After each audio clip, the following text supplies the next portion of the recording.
ভোলানাথৰ আশীৰ্বাদত লাভ কৰিবলৈ মহাশিৱৰাত্ৰিৰ দিনা ব্ৰত ৰখাৰ আগতেই এই নিয়মসমূহ জানি লওক, পূৰণ হ'ব প্ৰতিটো ইচ্ছা।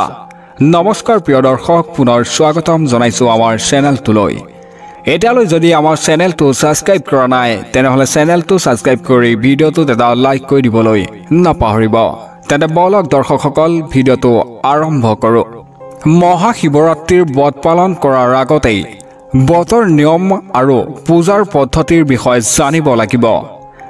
এইদৰে ব্ৰত ৰাখি আৰু ৰীতি নীতি অনুযায়ী পূজা কৰিলে ব্ৰতৰ সম্পূৰ্ণ সুফল লাভ কৰিব পৰা যায়।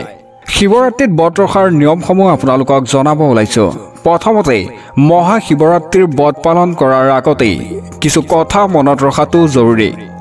ব্ৰত পালন কৰা ব্যক্তিজনে ব্ৰহ্ম মুহূৰ্তত সাৰ প্ৰায় স্নান কৰিব লাগে। গা ধোৱাৰ পিছত ব্ৰত ৰখাৰ সংকল্প ল'ব লাগে। আৰু দ্বিতীয়তে হৈছে ব্ৰত ৰখাৰ দিনা ভগৱান শিৱক পূজা কৰিব লাগে। পানী, গাখীৰ, দৈ, মৌ, বেলপাত আদি ভগৱানক শিৱক অৰ্পণ কৰিব লাগে। আৰু তৃতীয়তে হৈছে ব্ৰত ৰখাৰ দিনা কোনো খাদ্য খোৱা উচিত নহয়।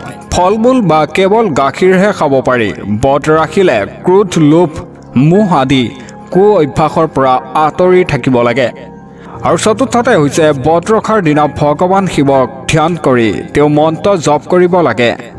মহাশিৱৰাত্ৰিৰ ব্ৰতৰ গুৰুত্বসমূহ আপোনালোকক জনাব ওলাইছোঁ। মহাশিৱৰাত্ৰিত ব্ৰত অতি গুৰুত্বপূৰ্ণ বুলি গণ্য কৰা হয়। এই ব্ৰত পালন কৰি মানুহৰ সকলো পাপ মৰিখন হয় আৰু তেওঁ পুণ্য লাভ কৰে। এই ব্ৰত পালন কৰি ব্যক্তিয়ে মোক্ষ লাভ কৰে আৰু ভগৱান শিৱৰ প্ৰিয় হৈ পৰে। শিৱৰাত্ৰিৰ উপাসনাৰ পদ্ধতিবোৰো আপোনালোকক জনাইছোঁ। মহাশিৱৰাত্ৰিৰ দিনা শিৱৰ বিশেষ পূজা কৰা হয়। এই দিনটোত ভগৱান শিৱক পানী, গাখীৰ, দৈ, মৌ, বেলপাত আদি অৰ্পণ কৰা হয়। ধূপ চাকি, প্ৰসাদ আদিও ভগৱান শিৱৰ ওচৰত আগবঢ়োৱা হয়। ভগৱান শিৱৰ মন্ত্ৰও জপ কৰা হয়। এটা মহাশিৱৰাত্ৰিত ব্ৰত পালনৰ উপকাৰিতাৰ বিষয়ে আপোনালোকক জনাব ওলাইছোঁ।